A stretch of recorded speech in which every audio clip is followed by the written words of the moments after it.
One of the more powerful realizations I've had, both in business and life overall, is that what we do to win today and what we do to position ourselves to win tomorrow, they're often very different things. And we've probably all experienced this in some capacity. We get sucked into the cycle of doing, becoming so task-oriented that we don't make time to step back and ask, which direction do I want this ship to go? Because sure, we have to keep it afloat, and we have to keep it afloat now. But also, we have to navigate. The ship's role isn't solely to float, right? It's a transportation mechanism, a vehicle. Where are we going? And so the question becomes, how do we balance the two? I came across an awesome book by Lee Benson called Your Most Important Number. And I'm about halfway through, but already finding a ton of value that I'll be sharing in the future, primarily around positioning your business for success. And one of the first things the book discusses is the difference between what Lee calls eating and dreaming. Eating being the things we need to do now, to take care of matters that are essential for today, the things that need to get done. So using the same metaphor, actions to keep that boat afloat. And then there's the dreaming, which is essentially doing things now that help position the organization for success in the future, down the road.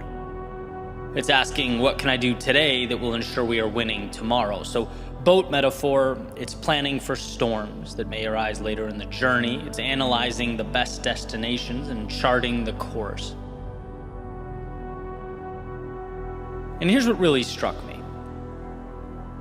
Lee suggests, based on his consulting, that ideally leaders should be, I believe the number was 80% dreaming and 20% eating. So yeah, doing what has to be done today, obviously, but largely focused on positioning the organization and themselves for success in the days to come. And what he's found is that very often out in the world, that ratio is flipped. People are so consumed by the day-to-day that the future takes a back seat to the nuance and the quote-unquote putting out fires of the present moment. We're spending 80% of our time eating. Now, like most things, this is not one size fits all. Say frontline manager at a factory is not going to be 80% dreaming and 20% eating. Their task requirements are different. But the point remains, it's imperative that we, in some capacity, utilize our resources now to look ahead. I don't know if I've ever told this story, but I always joke around with my brother about it.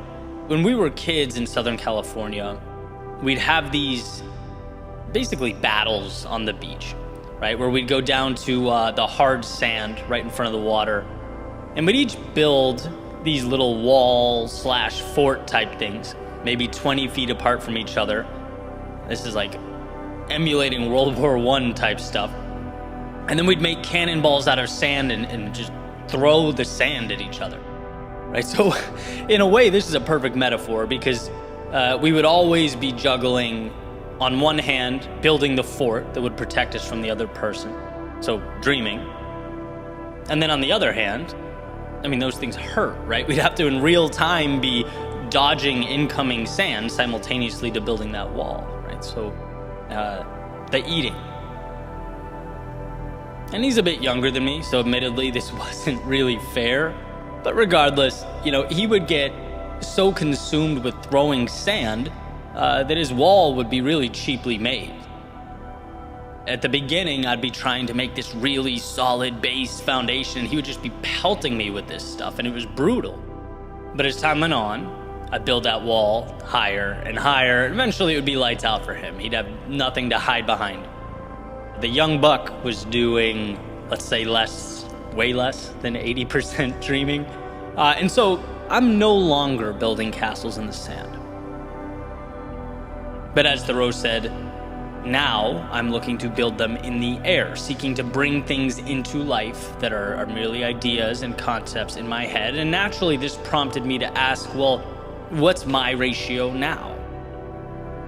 Because it sure feels like I'm doing a lot of eating.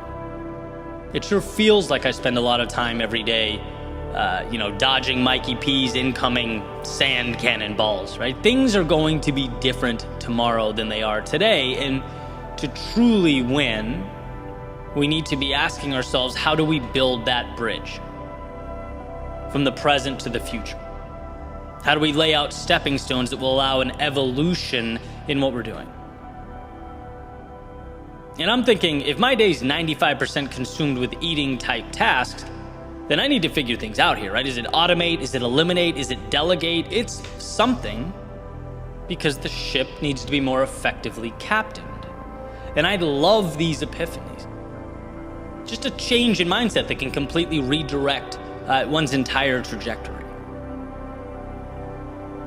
And it's funny, I was having a conversation earlier today with a friend about scaling and impact and growth. Another person I love to throw ideas back and forth to. And he asked me, well, Eddie, what are some of the ways your world within could make money? And I was like, oh, it's easy, right? And so I laid it all out in great detail, the ins and outs. And he says, that's awesome. But that's not the question I asked you. You answered a different question. You answered, how is the business making money now? I asked, how can it make money in the future? Boom, another epiphany. One of those instances where you catch yourself thinking small. And this isn't a knock on the work I'm doing now or the systems in place now. They're great now, but again, now isn't forever. If you have plans to add more value and create more impact, build more things, that has to be baked into your time and resource allocation. We all have to eat because we don't want to starve, but we also have to dream. Because if we're unable to look ahead, we simply will not be equipped to handle the turbulence of tomorrow, right? There's a duality to this game. And I think the ratio with which we're juggling the two deserves consistent attention and examination. Now, yeah, life is seasonal. There are times where keeping that ship afloat takes everything we have. But it's understanding that that is a season and not the way things are. Dreaming allows us to start moving in the right direction, even if it's one small step at a time. Building today piece by piece, something we can stand on tomorrow, a staircase to the version 2.0 and 3.0 and 4.0. The future depends on what we do today, and so we must create space for that seed to grow.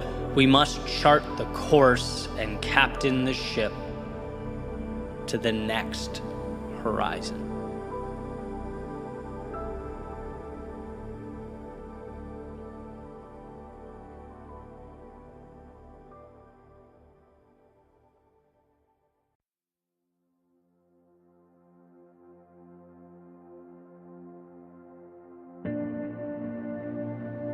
There's something to the idea or act of stepping out of the limelight to work on yourself.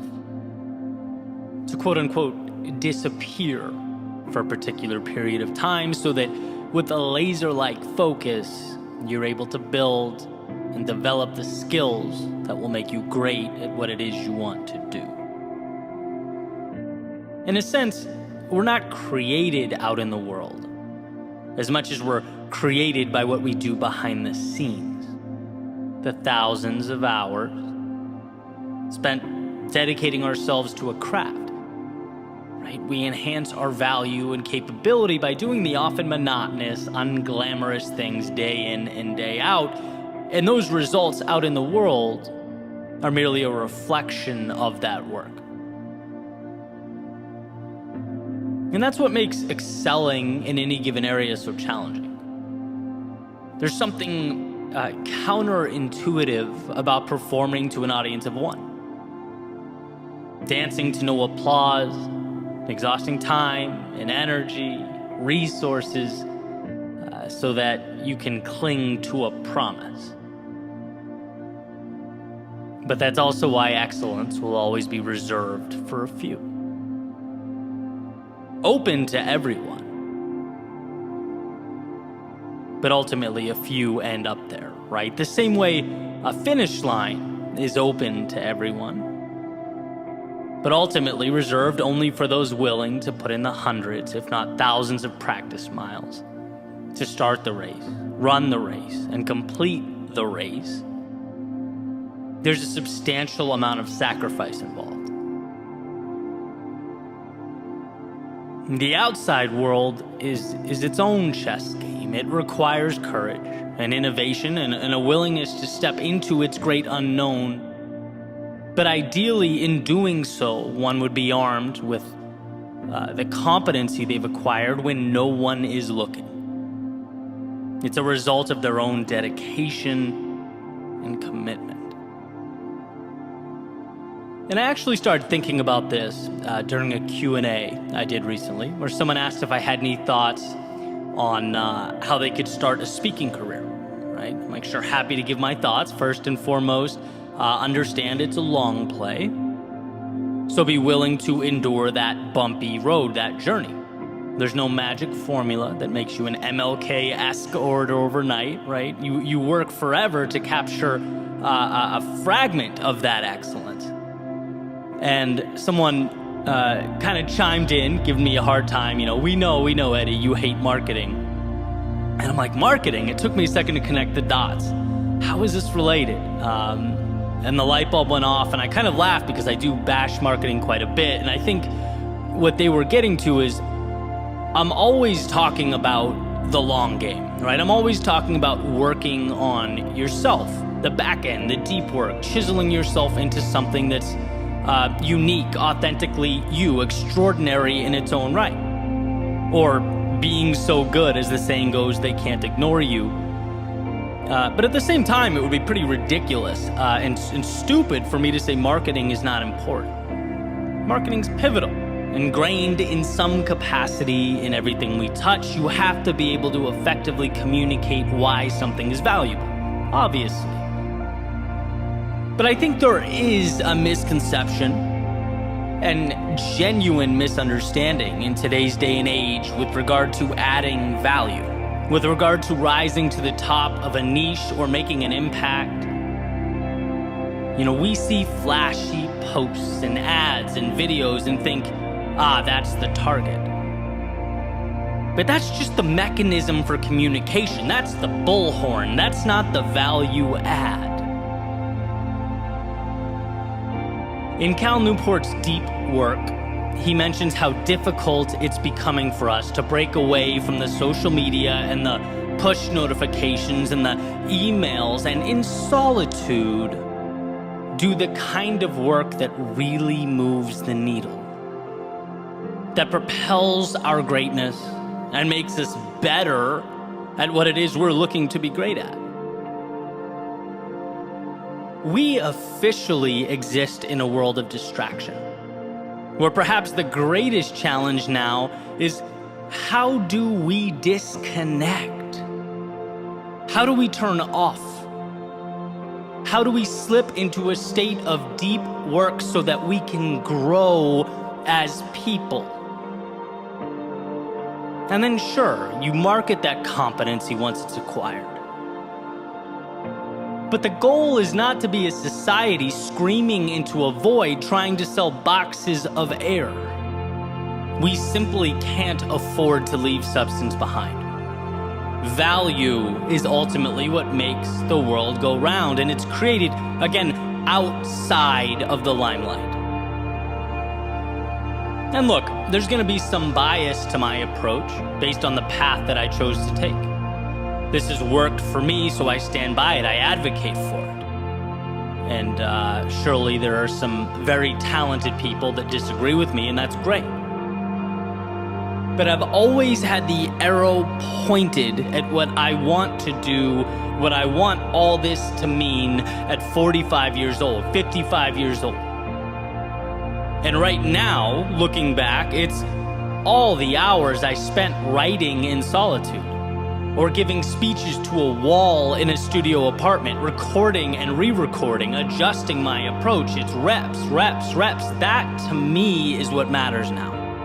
That's what I'm most thankful for. and some time has passed, and as I transition into a new phase, now sure, I can get help and start blasting posts all over social media. That's easy. But the important thing is that I have a foundation to stand on. The posts are not the product, the craft is the product. And I want everyone to at least, whether they agree with me or not, understand that distinction. The million-dollar question, the differentiator is, what is your value add? If you can ask yourself that, right? What is the one thing I want to be the best in the world at? Where is my North Star? And then spend every day, at least some time every day, chipping away at that, you'll be unstoppable. But truly chipping away. Not feeling the need to share every detail with an audience or capture every second of what you're building behind the scenes. No, turn the cameras off, breathe, focus. Be private for at least a portion of your day. I think you'll find in that space this beautiful opportunity to reflect and build and step into an evolved version of yourself. Don't be scared to disappear and come back better equipped. Don't be hesitant to go work on yourself. If you're talking substantive impact, true value add, it's always the people willing to put in the hours, to do the things that most people are not willing to do, target, identify the areas that make the difference, and then hammer those repeatedly. And look, I get it. You have to, in a lot of cases, give up some of the now in order to reach an ambitious goal in the future. It's a trade-off. It's hard. But life is about trade-offs. And maybe this message isn't for everyone, but if you're listening to this and you want to achieve some semblance of excellence in a given area, it's inescapable. It means falling in love with a pursuit that's time-intensive.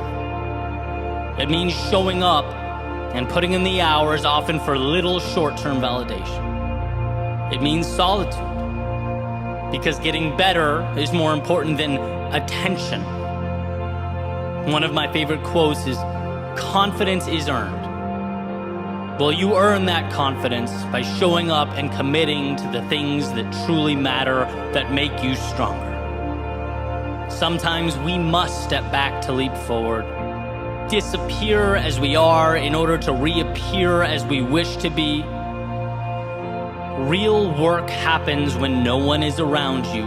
Can you trust yourself enough to bet on that process? Believe in that road, in that journey? If yes, you'll position yourself for opportunities and experiences that exceed your wildest imagination.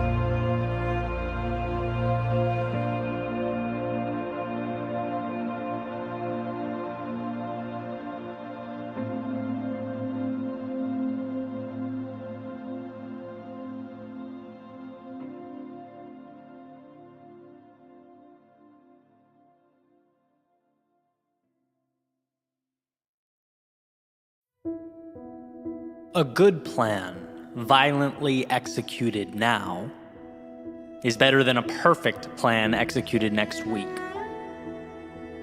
That's from George Patton, general in the United States Army, integral to the Allies' victory in World War II.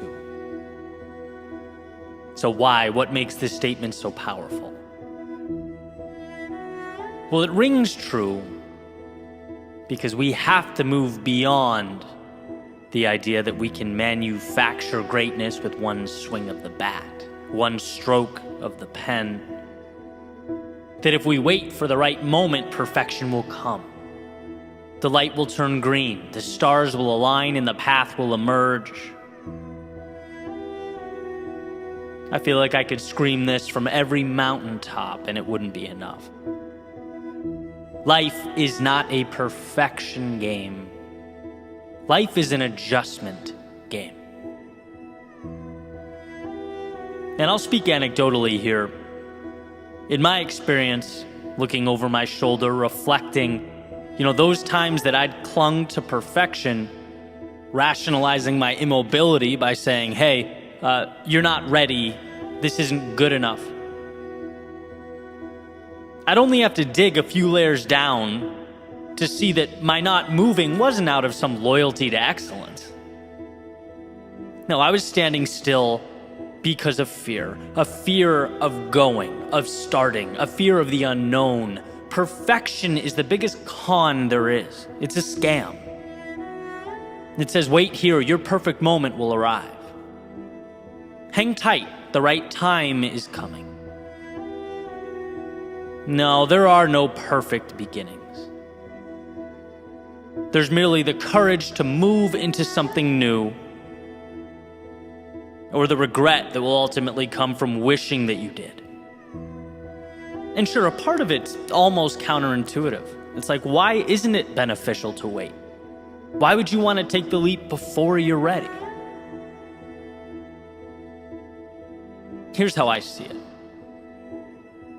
One of the most important distinctions to understand is that between the thinker and the doer. The thinker who ponders, who reflects, who studies and studies and studies, thinking he or she can create for him or herself a perfect jump-off point. Thinking they can obtain for themselves all the necessary information, all the answers before they begin the journey. The truth is, greatness is forged through repetition via wheels on the road. And yes, you are terrible at first, completely unsure at first, you get lost at first. But this becomes the knowledge that shapes the journey. When you go before you're ready, two important things happen. First, after falling down and feeling embarrassed and insecure, you get back up, you look around and you go, wow, okay, I'm still here. That sucked, sure, but it wasn't as bad as my brain told me it would be. Next, you learn from the exchange. You can start doubling down on what works and eliminating what doesn't. And eventually, as you take this confidence and wisdom onto the next step, repeatedly, the curve becomes exponential. In doing, you begin stacking bricks, creating a foundation. Those experiences that humbled you become what you lean on. They're what turn into the experience, the knowledge, the credibility. And see, thinking you can skip all that ugly stuff by waiting on the ledge for perfection to arrive in your hands, that will be your undoing. That's just as crazy as a sailboat waiting for the wind to stop. It's like, no, you need that friction, that resistance to reach your destination. And no, we cannot control everything. Yes, there are powers beyond us. But if you go now, you learn to use and navigate them. The greatest gift we can give ourselves is permission to go. It's looking a year ahead and dreaming of the moment. We pause and say, wow, what a year. The twists and turns, the lessons, the highs, the lows, the peak moments all brought me here. And how different here is from back there. How far I've come. Knowing, by the way, that life was never asking me for perfection, but rather a willingness to start, to dive in, to adapt along the way. I know a lot of people with businesses that exist in their minds, but not in reality. A lot of people in shape when they close their eyes, but not when they look in the mirror. A lot of people living their best lives when talking about the future, but not when they pull up to work on a Monday morning. We shorten the gap between our ideal existence and the present moment by going, by stepping now. Even when we can't imagine how the process will unfold. Because let me tell you, life will bend and twist in ways you can't even fathom. It'll take you places that ignite your soul, show you things you never dreamt of seeing. But you have to put yourself in position to receive that from life. The world wants to help people who help themselves. So give yourself the gift of progress, of momentum. If a dream is only worth the action one is willing to take to bring it to life, let that action start now. Move beyond the illusion of perfection and towards the opportunity to take the imperfect every single day and transform it into greatness. Every time your mind says you're not ready, let that be your invitation to step forward. See, life may not be a race, but that doesn't mean time will politely wait for you. We must say goodbye to perfection. As we evolve, as we grow, I can guarantee you it won't be missed.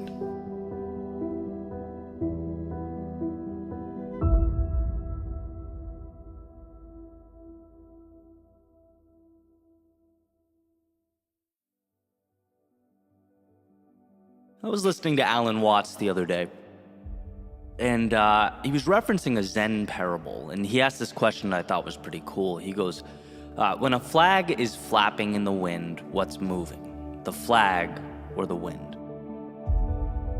The answer, neither. It's the mind that moves.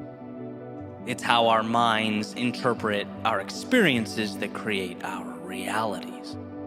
And the reason this reminder is so important to me, the reason I don't believe we could ever hear it enough, is because keeping that understanding front and center in our lives tells us how powerful we are. Sure, we often can't control the situation. We all know that. But we can always control what the situation means. Every event is open to interpretation. And that's what's so incredible.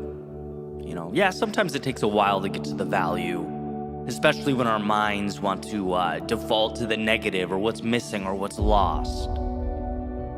But if you're willing to look, underneath every occurrence is exactly what you need. And so take, for example, something we can all relate to, right? Losing something that truly mattered, that we found meaningful, whether it was a person, a job, an activity, a physical impairment, right? When asked, what does this change mean? The mind goes, loss. It defaults to, I had it, I loved it, and now it's gone. But underneath that, there's a chance to take the pieces of what remains and go down a new path, to find something just as or even more beautiful. The same loss can mark the beginning of an adventure. Is it ideal at first? No, but it's usually not the ideal that prompts our most important change. It's life's turbulence that pushes us to seek out something new. And I love taking this little trip down memory lane, right? Because, it's the business ventures that fell apart that caused me to look in the mirror and choose to be more. It's the projects that just didn't end up being that good, right? That allowed me to see this journey as a creative one. Where, hey, some projects hit, some don't, but it's not personal, it's a ride, and what an opportunity. Right? It's the breakups I went through. And while, sure, a few were definitely brutal, they gifted me with an opportunity to personally level up, to dial in my understanding of what really matters to me. I can think of physical setbacks, monetary obstacles, all these things that hurt in the moment. Now, I'm not sure I could have controlled the initial emotive response, right? The human reaction. But learning to ask, well, how can I get better from this? That's a different question. How can 1 month from now be amazing because of this situation, regardless of how it feels in the moment? It's not the flag or the wind that moves, it's my mind. So how will I choose to paint the landscape around me? How will I choose to give meaning to the things that will ultimately comprise my reality? That's power. Now, I've always felt it easy to conflate, like, finding value in our lives with being happy all the time. But again, we're emotional creatures, and life can be challenging for all of us. I don't think it's possible to be happy all the time. That's not the goal. The true victory is in finding gratitude along the way, in pausing and asking, how can I take this seemingly unfavorable result and find a way to win from it? Because guess what? The sad truth is most people don't do that. Most people walk right by that stuff. Most people chalk up the L's as L's and leave the good stuff behind. If you know there's a win in everything, and you ask that your mind look for it, the reality you create will be one much different than someone undergoing the exact same circumstances with their eyes closed. Remember, it's the mind that moves. It's you who writes the script, who controls the narrative. And that's not a burden, that's a gift. It's what makes you more powerful than you could ever imagine.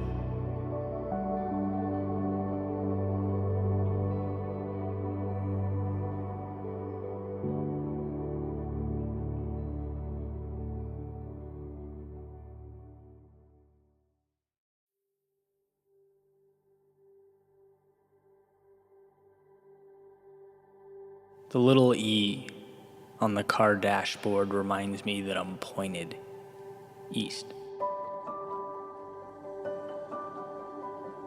As I sit at the red light, perpendicular to Ocean Ave, staring out at the water, this is it.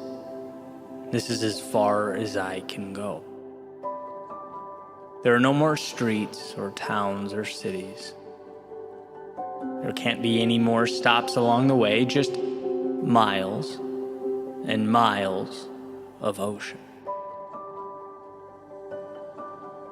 And it's interesting for me to think about all the changes I've made up to now, growing up outside of Los Angeles on the opposite coast, relocating again and again, sometimes very targeted, methodical moves, sometimes just for the sake of change, but always moving, always going. There's a saying that wherever you go, you take yourself with you, right? You can change the scenario, the circumstances, the surroundings, but ultimately, you can never outrun yourself. You are accompanying you on whatever journey awaits. And it's often not until you run out of real estate, until there's no more road or options, that you're forced to look in the mirror and acknowledge that it is you who must change. It's you who must evolve and become that person that you need you to become. And that can be a scary thing. After all, anyone can get in a car and head east. Anyone can point the compass away from the chaos of now, move away from their demons. But how many of us can find the strength to look those demons in the eye? How many of us can make ourselves bigger than what attempts to weigh us down? All of us can, but how many of us do? Are we running to something or from something? Because there is a difference, and that difference is not small. One of my favorite speakers, Jim Rohn, when referencing our journeys through life, our push to make more of ourselves, he essentially said, it's not what you get at the other end. It's who you become along the way. And I think, like everyone, I've forgotten that from time to time over the years, forgotten that value is not simply in going, but in becoming, in the courageous little steps that accumulate over time. forgotten that the external world might inspire or excite, that change might invigorate the soul, that the road untraveled might remind me of life's beauty, but these externalities are only as valuable as you allow them to be. They're only opportunities if you decide them to be so. Change inspires, but will you let it inspire you to do that thing you know you need to do, but are terrified of doing? And that road, it might remind you of life's beauty. But will you let that reminder be your invitation to share your own beauty with the world, whatever that means for you? Can you be that vulnerable? Can you take that leap in the story of your becoming? See, it is incredibly easy to look out at the world and pinpoint its flaws. All those little problems and imperfections, they tend to jump out at us. But can you identify what you, yourself, need? Can you be courageous enough to ask those questions of yourself? What matters to me? What does a meaningful life look like to me? Where am I falling short? That is a conversation that needs to be had. And it needs to be had often. Otherwise, we will drive and drive and drive until we hit water and are forced to ask that question. Because it's interesting that when we don't pause and make the changes that need to be made, life has a way of ensuring that we do. But when it's mandated by life, it tends to be a lot messier, a lot more chaotic. At least than when we make the decision ourselves. But either way, we cannot run forever. Either way, we must step into a new pair of shoes and learn to walk confidently with them into the night. There are plenty of little mantras floating around out there, little pieces of advice, and perhaps it's best for us to weigh them each individually, see what meets our needs and fits our criteria. After all, life is not one size fits all. But one of my favorite among these is to do one single thing that scares you every day, and I'll tell you why. Because when we become conditioned to turning our backs on all the uncomfortable things in life, we cripple our prospects of a better tomorrow. It's synonymous with the seed refusing water, saying no to the very thing it needs most. And what should be noted here, one of the reasons it's so dangerous,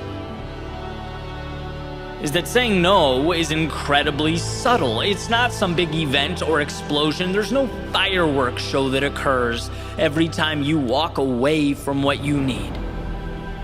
No, it goes unnoticed. And again, one of the greatest challenges is quantifying that which we don't do. How do you measure that thing you walked away from? Well, unfortunately, you can't. You can't, at least until you're staring out at the Atlantic with nowhere to run, no more escaping on the agenda. You don't know until you're forced to pick the pieces up and make something of them. And I say this so that hopefully it can ignite that spark in your soul that you need most, whether you previously recognized it or not. I say this to remind you how much bigger you are than your problems, how you have the ability to transform all that exists around you when you transform yourself. There's a certain inevitability associated with how we see ourselves. And I believe this to be true at both the personal and the societal levels. Anyone can look in the mirror and see the past, where they've gone wrong, how inadequate and ill-prepared they are. But the courage to look in the mirror and see strength, to both identify and understand one's shortcomings, but know that you have the power to do something about it. To know that the times you fell or didn't make the cut, they don't indicate that the endeavor was all for naught or unequivocally wrong. No, there is so much good tied into your pursuit. So much beauty and courage ingrained in your soul. But imagine a life where you no longer run from the gaps, but close them. Imagine finding it in yourself to begin that hero's journey. And where you used to run to protect yourself, now you take the offensive to grow yourself. Where you used to avoid the possibility of failure, now you chase the possibility of victory. You can have that if you want to. You can be that if you choose to. And sure, you may never be able to outrun yourself, but you can always adapt yourself to be that person you always needed you to be. Sometimes we just need the reminder that we are strong enough. We do have what it takes.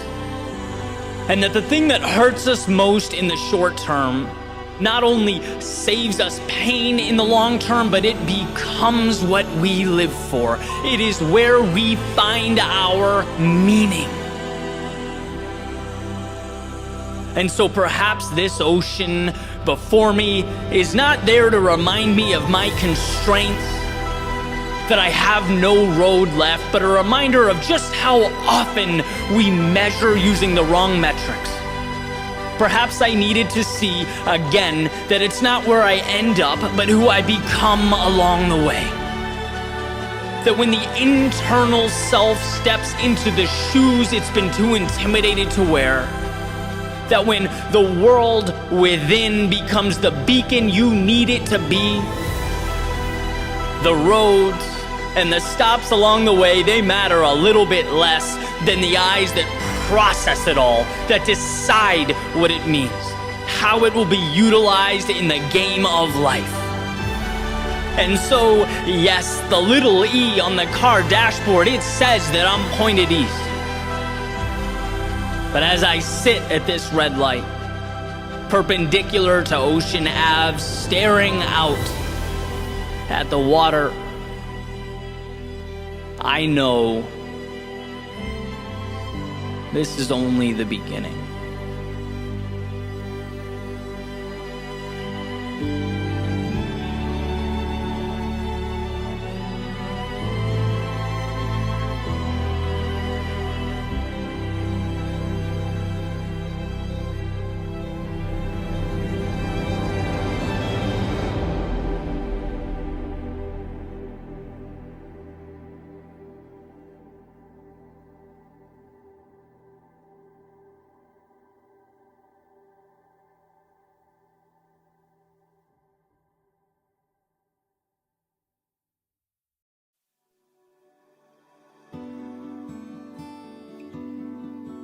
There's a quote from Naval Ravikant.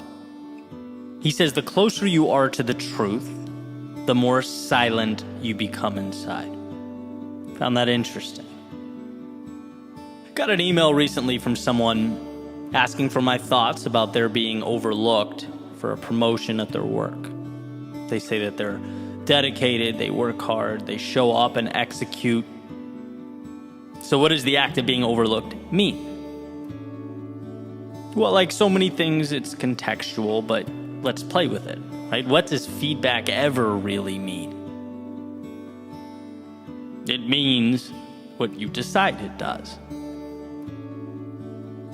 Here's how I see the act of being overlooked, as this person expresses. Let's look at it as an iceberg, that rejection as a floating block of ice in the Atlantic, and the top, the piece that's exposed and above water, the smaller piece, is your chance to look around and self-reflect, to ask why. Where are the places I could strengthen myself? The gaps I could close and the spaces I could occupy. You know, disappointment, it causes us to self-reflect, and that can be a valuable thing. There are often tangible, quantifiable reasons we didn't hit the mark, and I think that top of the iceberg is our recognition that we have things to do, places to go, and what better a time than now to start moving in that direction. Now, the part of the iceberg underneath the water, supporting all that, there has to be a foundation of self-belief, of self-trust. Not only a hardness and understanding that you are not defined by rejection, but also a certainty that things will work out. That you might have to stumble, fall, even aimlessly wander for a set period of time. But when your focus is on a particular North Star and you are serious about it, committed to it, you'll find a way. And being overlooked in any capacity is not defining, because right now is not an end. You decide where the end is. And there just so happens to be a lot of space between that point and where you stand now. The vast majority of an iceberg exists under the surface, and that's valuable here, because I believe that the differentiator when it comes to success and failure is how one internalizes the process and their place within it. If you know you're going to succeed, if you are confident in yourself and who you are, then the little wins and losses along the way tend to mean less. Getting overlooked in any capacity is a nice little bit of feedback, but in the grand scheme of things, it doesn't hold the weight we tend to give it when we're less sure of ourselves and the process. So let's get back to the quote. The closer you are to the truth, the more silent you become inside. Well, here Naval is stating in one of his podcast episodes that the wiser someone becomes, the more quiet or stoic they become. Referring to the character that I allude to all the time in this podcast, the loudest person at the table, right? Always talking or seeking attention. Often this character is overcompensating for something. And that's what Naval is, in my opinion, properly stating. But I want to hijack the quote a little bit, because I think this applies to our own mental chatter as well. When we are sure of ourselves and what we're doing, the internal dialogue is reduced. When we believe ourselves to be correct and in line with our values and our vision, the mind tends to be calmer. And I can use this YouTube channel and podcast as an easy example. Right? I have self-belief when it comes to my ability to do this. I've invested years and years and believe that over time it's become a strength of mine. So when that inevitable negative feedback or comment comes in, which happens, right? It's the internet. I take it for what it is. It's the tip of the iceberg. I assess whether there's any value to be extracted, and if there is, I put it in my back pocket. But the point is, I then move on. Because underneath the surface, under that tip of the iceberg, there is such a substantial amount of self-belief and determination in the process that negativity, it means very little. It doesn't define me.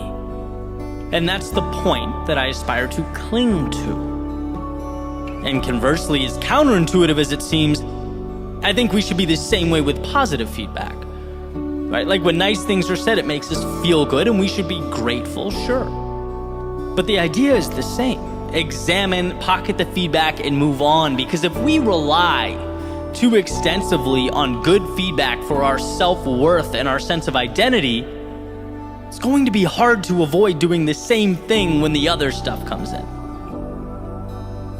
It's about having a vision and trusting yourself, right? This is not you versus the world. This is you versus you, and we can't forget that.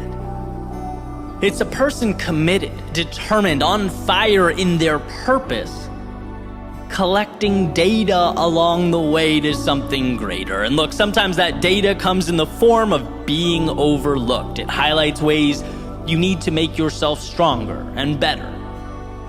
But sometimes it validates and recognizes your greatness, the value you're already adding to the world. Either way, you're moving forward because it's who you are.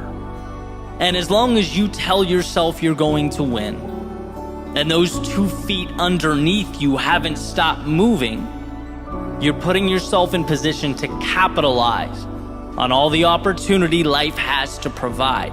You are going to see the compounding of all those steps you took. The ones you took when it hurt, and the ones you took when it didn't. When you were sure and when you weren't. When you had all the energy in the world, and when you barely got yourself through. All those times, they mean something. And it's the ability and desire to move forward regardless that becomes the determining factor. If you know that, the mind can be at peace. Life is happening for you, not to you. The obstacles become much needed information, and the victories further contribute to your momentum. It's all moving you closer to where you need to be. There's a saying by Steve Martin. He says, "Be so good they can't ignore you." And that's not a point, it's a process, an evolution. It takes time, it takes patience, it takes self-belief. But trusting that mountaintop you're chasing also comes with a great sense of security. That this epic adventure is yours and yours alone. It comes with discovery, growth, joy, sadness, and everything in between, but it is yours. And if you sign that dotted line, it doesn't matter if you are overlooked in some capacity. No person or external event can take away what you know in your soul to be true.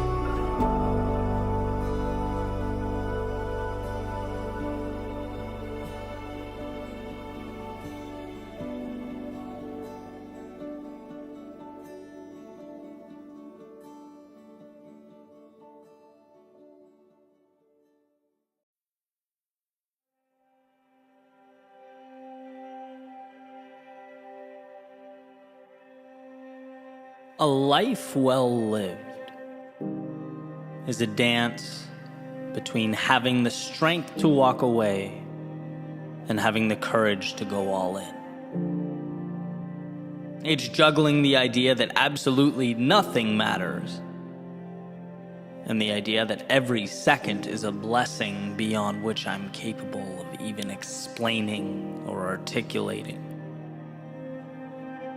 Nothing matters, so live without limits or constraints, like you're on a once-in-a-lifetime journey. But everything matters, so know that every second along the way is perfect, a building block, a microcosm of the universe resting in the palm of your hand.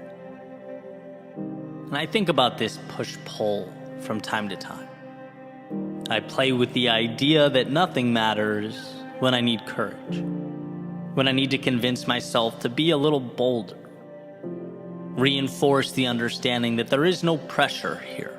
Life can only give what I'm willing to carve out. And as that clock ticks away in the background, what do I have to lose? As Mark Twain put it, it's the things we don't do that we come to regret. And then on the other side, when I need a little discipline, I play with the idea that the little things are everything.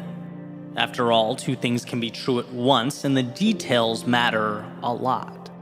For me, getting up 2 hours earlier does make a difference. That pushing a little harder will add up. The little things become everything. and painting that portrait that had been tucked away in my imagination, well, that's done one very real, very tangible brushstroke at a time. It's participating in that dance between nothing and everything, the real and the imaginary. But for the time being, let's leave those very important little things and focus on the divine big things, those nothings that with some vision and concentrated effort become some things. I have a friend that says to me all the time, nothing matters.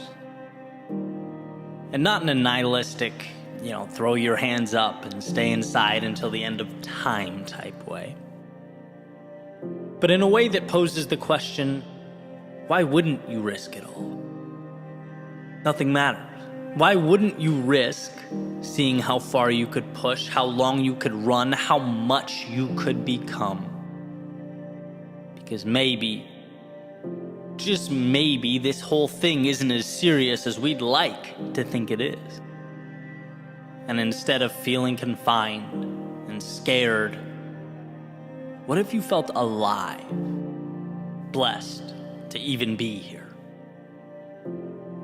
And I think realizing that we build these imaginary boxes around ourselves and live within them is a huge step. That awareness that we spend so much time reaching out for things that will save us, when in reality we simply need to set ourselves free. We need to open the gates, build bridges to the infinite opportunity that surrounds us. And when I think about this, a feeling that still comes to mind, feeling I had after 2K tests in college. Those of you that have been on the rowing machines, I'm sure you get it. But if not, picture a feeling similar to an all-out sprint for roughly 6 or 7 minutes, depending on when you cross the line. And when it was over, after I'd finished picking myself up, I would just sit in the hallway, cherish the feeling of being done. Right after pushing my body to its maximum, I'd appreciate the nothingness, the same nothingness that I'd never pay attention to at all otherwise. But in that moment, it was everything. What a gift. As you regain your composure, as your heart rate comes back down to earth, to just be still. And I still love that feeling after physical exertion, the reminder to just be thankful for a moment of serenity, a reminder that life can and will inflict upon us these periods of absolute chaos, of turbulence. And often they're very necessary. They harden us, they shape us, but they also remind us to appreciate their absence. Same thing goes, and a lot of you, I'm sure, will be able to relate to this, for something like a headache or a migraine. When they come and go in my life, it's like the second a brutal headache dissipates, that nothingness is the greatest gift I could ever imagine. The absence of pain, infinitely more valuable than any tangible acquisition. And I think in those moments, we get a glimpse of the world in its purest, simplest form, where all the nuance and detail we worry about doesn't matter much. Because look at what we have. Look how much surrounds us when we position ourselves to notice, when we simply pay attention. Tolstoy said, "If then I were asked for the most important advice I could give, that which I consider to be the most useful to the men of our century, I should simply say, in the name of God, stop a moment. Cease your work. Look around you." An incredible reminder to never forget where we are or what we were given. To remember that by breathing in the air around us, we have, in a sense, already won. And I love this because for a brief moment in time, it swings that pendulum to the nothing matters side of life. When you're living a miracle, why sweat the small stuff? And I can ask myself, why do I get so worked up? It's no big deal. Why not take the risk? What's the worst case? That I fail and have to backtrack as a now more informed and knowledgeable person? Why not stand in the face of my fears? The upside is consistently enticing. It consistently rewards. Look around and see what life has provided. How dare we waste it? And with that said, I'd also be remiss not to include this little caveat. I'm careful with the words "nothing matters." Because even though in the context I've been using it for years, it's a positive, empowering thing. It's my reminder to push boundaries. I could also see how it begs the question, well, if nothing matters, why should I care? And so let's reframe. Because it's not that nothing matters, it's that nothing outside the scope of your worldview matters. It's the acquisition of freedom, addition by the subtraction of all those externalities we let hold us back. Because you know as well as I do, it's not really the externalities that shackle you. It's your thoughts about them. So open the gate to your mind, let the detrimental out, and keep the necessary and the ideal in. Nothing matters if it doesn't align with your values and your destination. I know I say in every video, speech, podcast episode that we are the authors of our own stories. And it's because we craft our nothings and our everythings. It's because your universe, the one behind your eyes, it needs a maker every morning. And if you allow it, each sunrise can be your genesis, your own beautiful creation story. You have your hand on the dial. And so, amidst this world of infinite beauty and opportunity, look around you, soak it all in, ask yourself, what does freedom look like, feel like? Because you were put here to pursue that. And outside of those parameters, I believe that nothing matters. So why not live like it? Dream like it. Use the little thing in front of you to build the big things that have not yet arrived. Walk away when it's misaligned and go all in when you know in your soul it's right. There is everything to gain and nothing to lose.